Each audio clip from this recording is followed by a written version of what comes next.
You know that what this committee should be doing? We should be recommending you to be prosecuted. We should be writing a criminal referral because you should be prosecuted for crimes against humanity. You belong in prison, Dr. Fauci.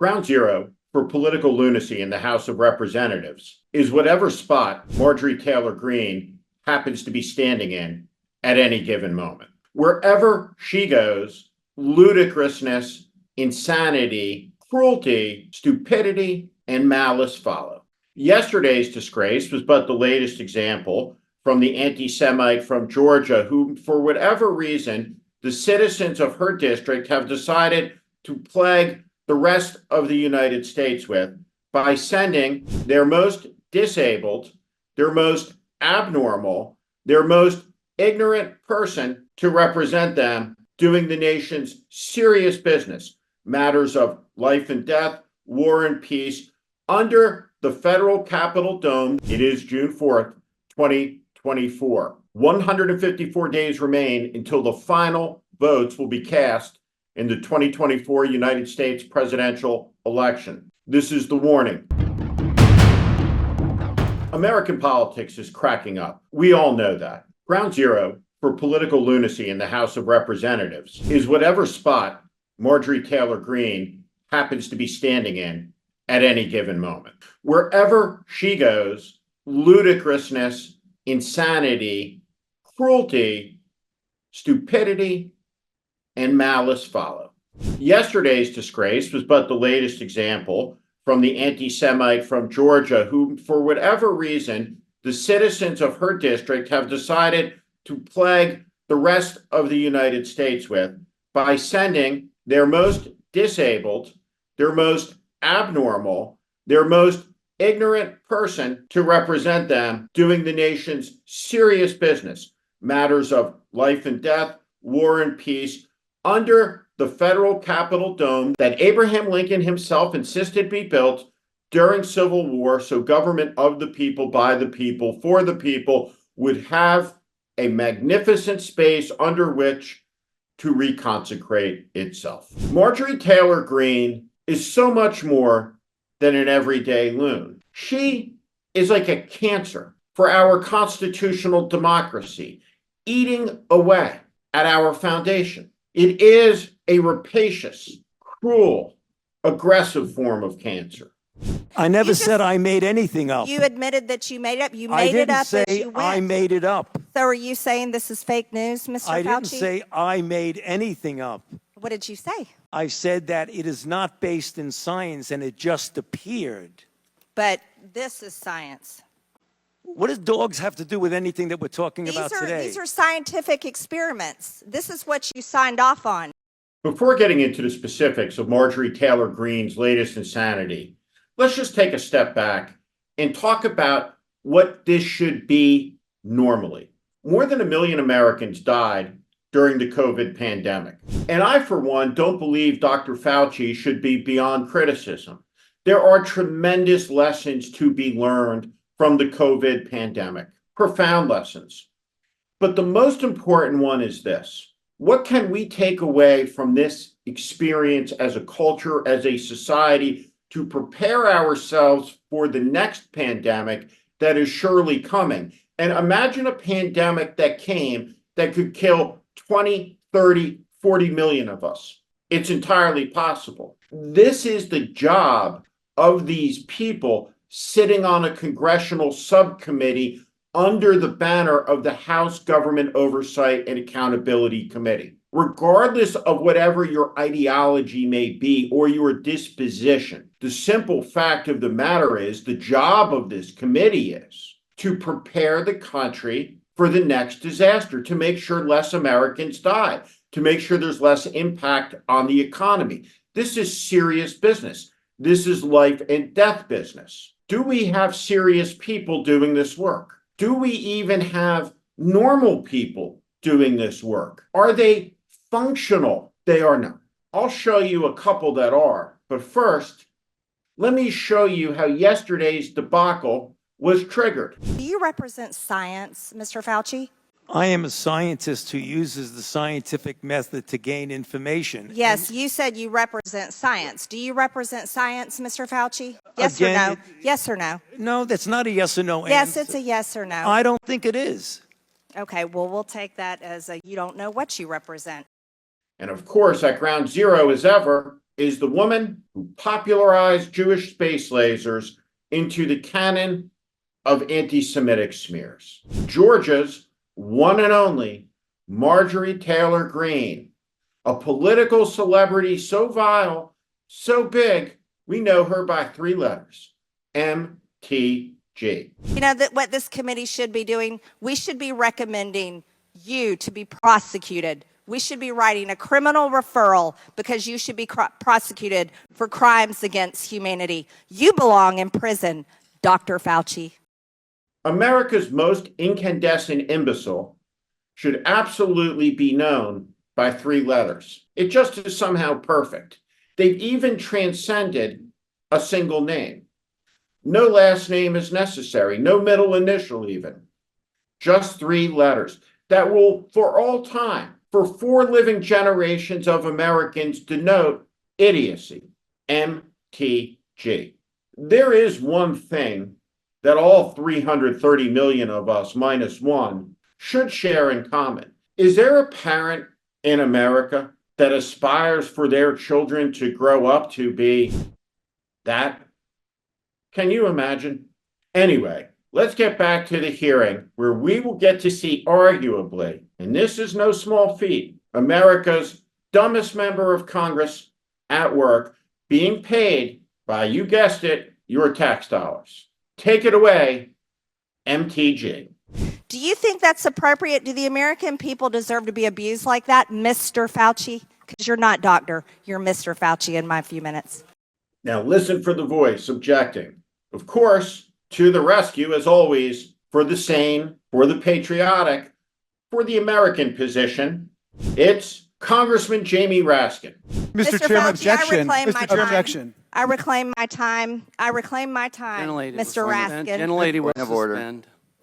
Mr. Chairman, Point of order. just in terms of the rules of decorum, are we allowed to deny that a doctor is a doctor just because we don't want him to be a doctor? Yes, because in my time, that man does not deserve to have a license. As a matter of fact, it should be revoked, and he belongs in Gentlelady will prison. suspend. The gentlelady should recognize the doctor as a doctor. And by the way, for those of you who don't know this about Jamie Raskin, he is a beautiful, and I mean beautiful, French speaker. Absolutely fluent.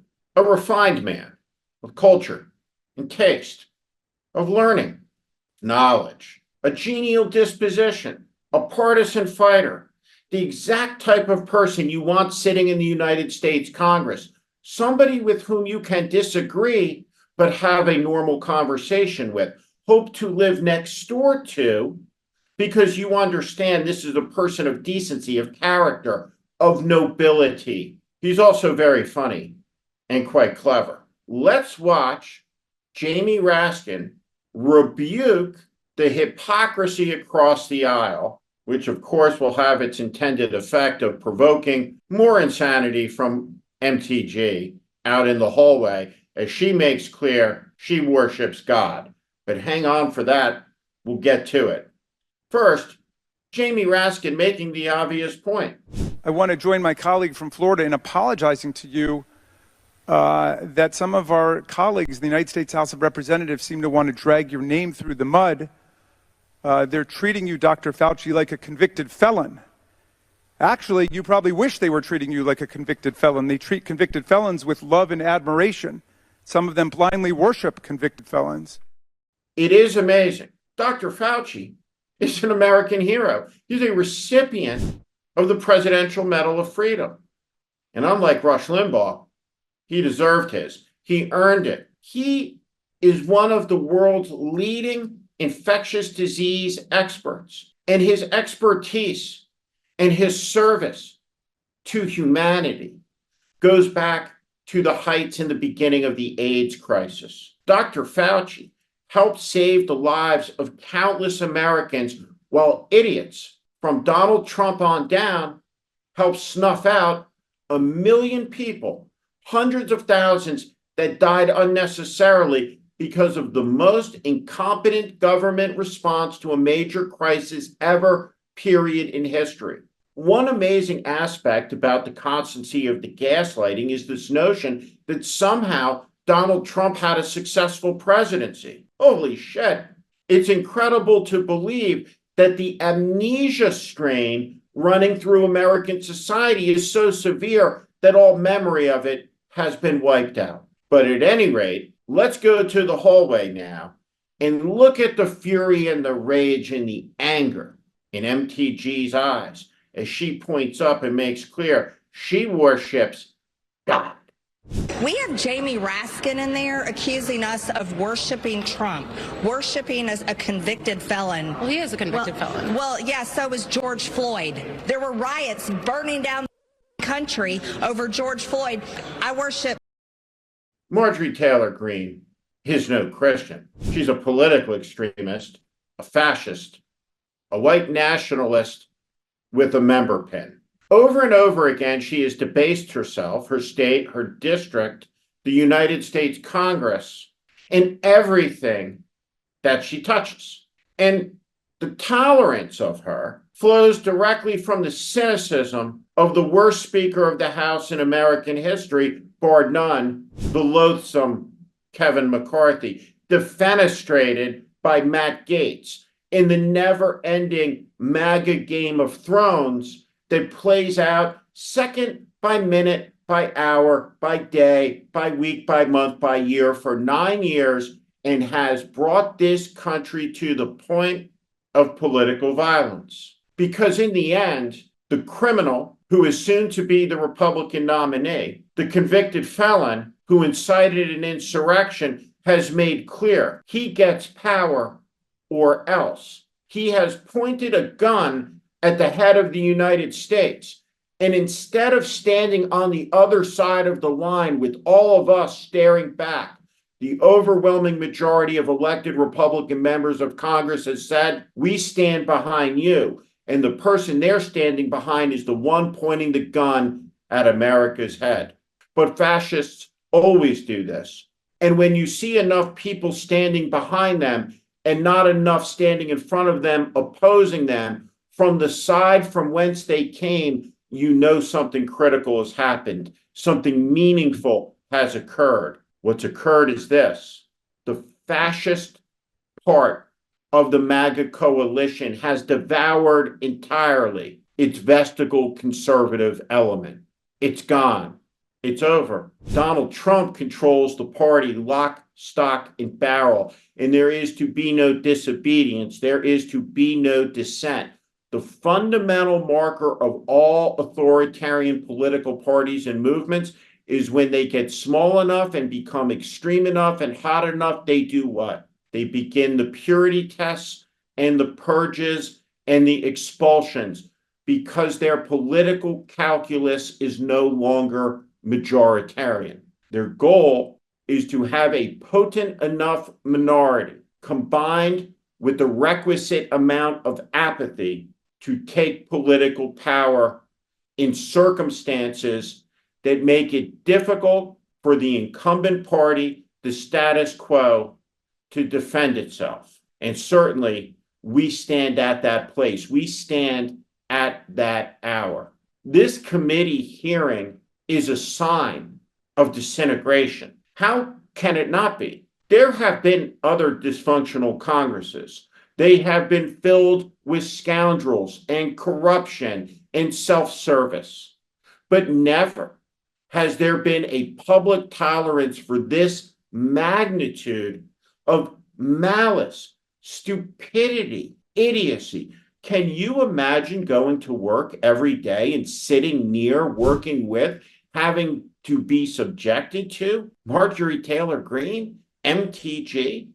One of the consequences of Lauren Boebert and MTG and Matt Gaetz is this: it's all of the retirees, of what's left of the functional, normal people in the Congress. A big number of them are leaving. They can't take it anymore. And who can blame them? What normal person would want to go and do and spend their time and have the patience to do what Jamie Raskin is doing. He's always there. He always is smiling. He's always in the fight. It seems like he never gets tired of it, but he must. Who wouldn't? And yet, the extremist side seems to never tire, never get worn down. The well, no matter how deep you think it may be, is always deeper. There is always another drop of malice at the bottom, of idiocy at the bottom, of something terrible. So stupid. Imagine sitting in China or Russia, trying to get a handle on what's happening in America with hostile intent. When you see this, what do you think? Do you think this is America? Do you think this is what we've become? That's the question that Congressman Mfume asked. Is this what we've become? And is this what we have become? Is this what we have devolved into? And the answer is yes.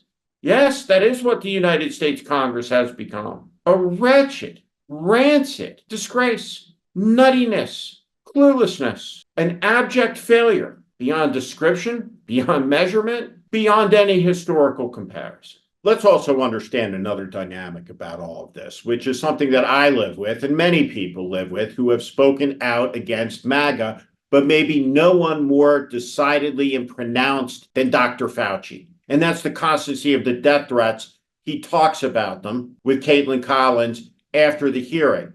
And before I show you what Dr. Fauci says, understand this. Marjorie Taylor Greene, MTG, knows this. She knows that her insanity triggers more insanity. She knows that threats that she makes are amplified and spread through a network of insanity where lowest common denominator Americans, either through political malice, mental illness, are eager to kill. Kill for Trump, to kill for MAGA, to kill someone, anyone, for something, for some cause, to shoot up a school, or maybe just Dr. Fauci's family house, or maybe just Dr. Fauci.